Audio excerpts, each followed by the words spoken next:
10년 전 부동산 정책 기억나시나요? 빚내서 집 사라, 집 더 이상 안 짓는다, 세금도 안 받겠다. 정말 대한민국 정부가 이런 정책을 펼쳤을까요? 네, 펼쳤습니다. 박근혜 정부 당시 이야기입니다. 이 정책을 무조건 비판할 수만은 없는데요, 시대적 상황이 좋지 않았기 때문이죠. 2012년 탄생한 박근혜 정부는 부동산 시장 붕이라는 무거운 짐을 떠안고 있었습니다. 이명박 정부 당시 온갖 규제 완화에도 모두 실패를 맛봤기 때문에 박근혜 정부에 대한 기대가 컸죠. 박근혜 정부는 물리적 방법을 동원해서라도 부동산 시장에 활기를 불어넣으려고 했습니다. 주택담보대출이 기하급수적으로 늘면서 가계부채가 천정부지로 치솟았죠. 이 당시 집을 사면 은행집이라는 말이 나올 정도였습니다. 대출 비중이 워낙 높았기 때문입니다. 하지만 대출을 활용해 주택 수요를 늘리다 보니까요, 아파트 가격도 상승하기 시작했습니다. 내 집 마련에 문턱이 낮아졌기 때문이죠. 만약 이때 집을 샀다면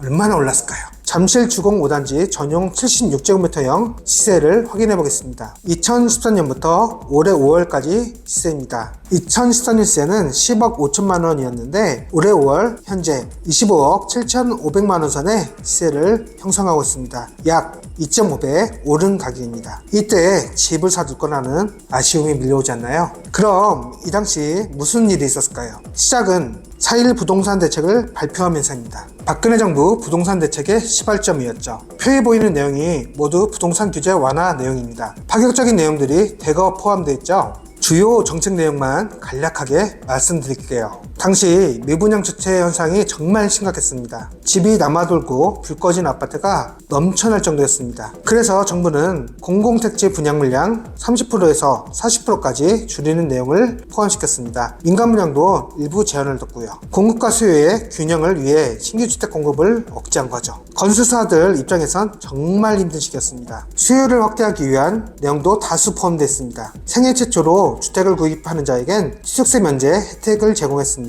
또 생애 최초 주택급자에겐 저금 및 대출이 가능하도록 했고요. LTV와 DTI도 완화해서 대출 비중도 높일 수 있었습니다.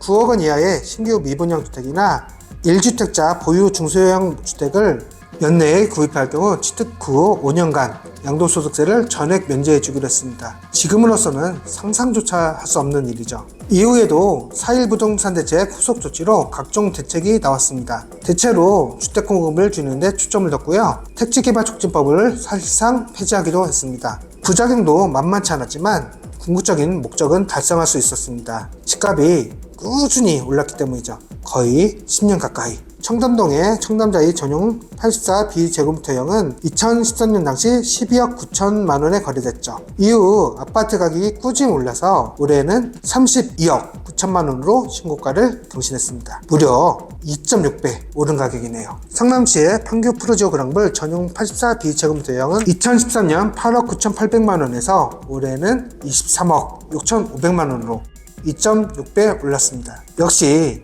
나라님 말을 들어야 한다는 걸 절실히 느낍니다.